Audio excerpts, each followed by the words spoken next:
малко по-голямо събитие. Малко по-голямо събитие в Маринелата.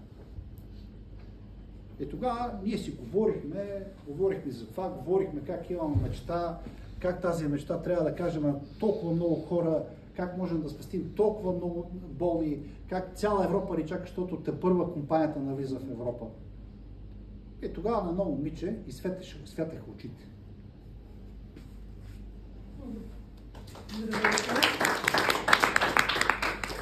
Това момиче всъщност съм аз. Бях като всички вас в една такава презентация. Всеки от нас, вярвам, има, дано не е така, но всеки от нас има проблем с близък човек, който трябва да реши. Нашия проблем беше следния. Баща ми след катастрофа остава инвалид 96%. Стабилизирани прешлени, катетър, инфекция на пикочните канали в бъбреци, диабет. И това вкъщи беше някакъв кошмар.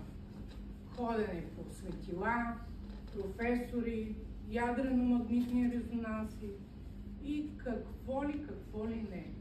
Никой не казваше този човек, след като няма прекъсване на гръбначния стълб, защо не може да ходи? Ние сме задавали този въпрос.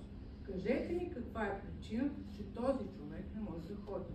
Всички казваха, дайте да режем. Добре, какво да режем? Какво искате да направите, за да го подложим на една 16-17 часова операция, каквато беше първата, за да го възстановим?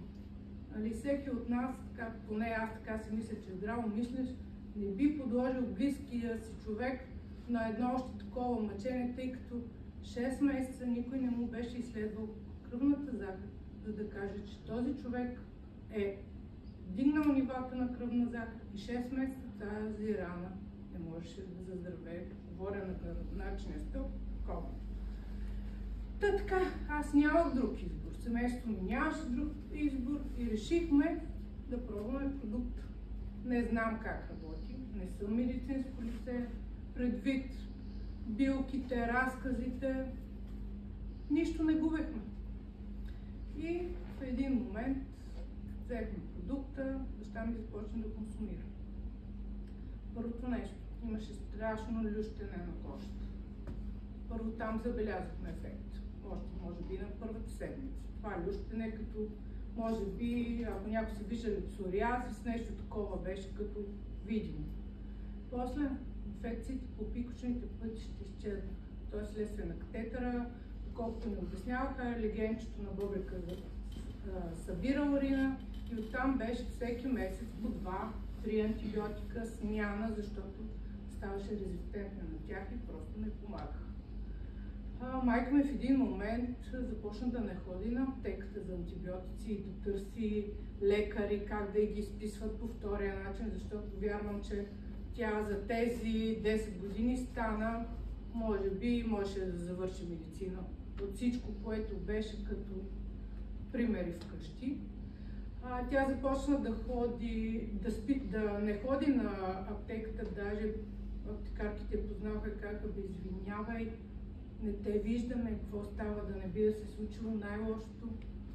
Не казва, просто децата дават един продукт, който е алтернативен и той няма нужда и не прави инфекции. Другото, което диабет от 18, диабет тип 2, отключен стрес, изчезва. 5,5, 6, нямаше помощ. Така да ви звучи малко, ходеше трудно по голяма нужда. Само с помощни средства. Говоря свещички, клизми и така нататък, защото това обездвижване, лениви червени нямаше как.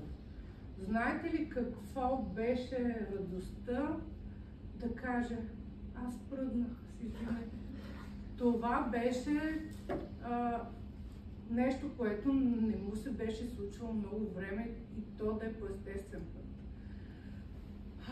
И така леко по леко дойде момент, в който имаме вкъщи, да, това е баща ми, имаме вкъщи пригодена шведска стена, с която трябваше да му сменяме хигиенни